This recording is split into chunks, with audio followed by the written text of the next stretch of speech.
Bahkan 2 tahun hanya bisa bicara namanya ekolali. Jadi cuma dan tidak ada kontak mata. Nah, itu adalah salah satu tanda-tanda autis yang gampang diwaspadai oleh moms di rumah.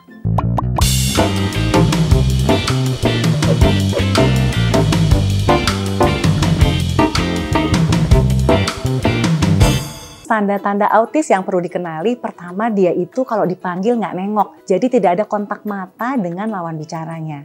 Kadang-kadang juga disertai terlambat bicara. Jadi hati-hati ya moms, kalau tiba-tiba si kecil itu belum bisa bicara di atas 1 tahun, bahkan 2 tahun hanya bisa bicara namanya ekolali. Jadi cuma dan tidak ada kontak mata. Nah, itu adalah salah satu tanda-tanda autis yang gampang diwaspadai oleh moms di rumah. Yang paling utama adalah dia tuh nggak ada kontak mata. Ya, jadi kalau pada yang berat biasanya kontak matanya sama sekali nggak ada dan nggak bisa diajak bicara. Tetapi kalau yang ringan masih bisa diajak bicara dan instruksi tapi kontak matanya nggak ada.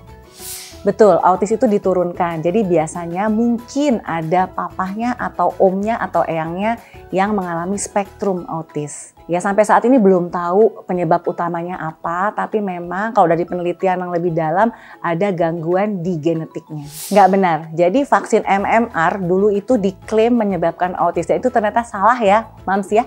Jadi ada namanya Dr. Wakefield dulu itu melakukan penelitian anak autis pada yang habis divaksin MMR.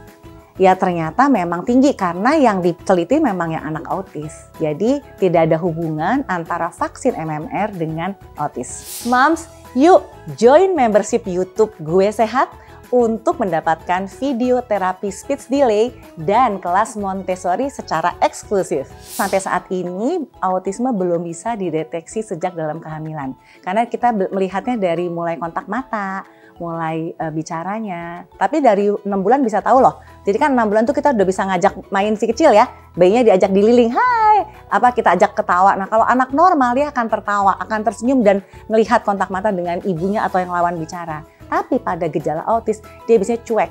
Matanya nggak ada kontak mata sama kita dan biasanya cenderung pendiam ya anaknya ya. Nah, kalau moms di rumah menemui seperti itu, sebaiknya ke dokter. Pastikan dia autis apa enggak. Belum tentu juga loh, belum tentu dia belum bicara autis. Nggak semua anak yang belum bisa bicara autis ya. Jadi perhatikan kontak matanya. Tapi kalau misalnya kontak matanya nggak ada atau sedikit, segera ke dokter. Karena nanti dokter akan ngelihat dia autis apa enggak. Kalau memang autis, derajat yang mana nih? Nah, kemudian kita bisa akan lakukan terapi. Makin cepat diterapi, makin cepat baik hasilnya. Tapi makin terlambat, apalagi di atas 3 tahun baru terapi, biasanya hasilnya kurang memuaskan. Bukan, ADHD bukan autis. ADHD itu lain lagi. Dia attention deficit hyperactive. Jadi dia kurang fokus aja. Jadi karena kurang fokus dia lebih banyak bergerak. Tapi sebenarnya dia beda dengan autis. Kalau sejak dini diketahui dia autis dan terapi sejak awal, maka autis ringan dapat hidup secara normal. Tetapi kalau autisnya tipe berat, ya mungkin tidak.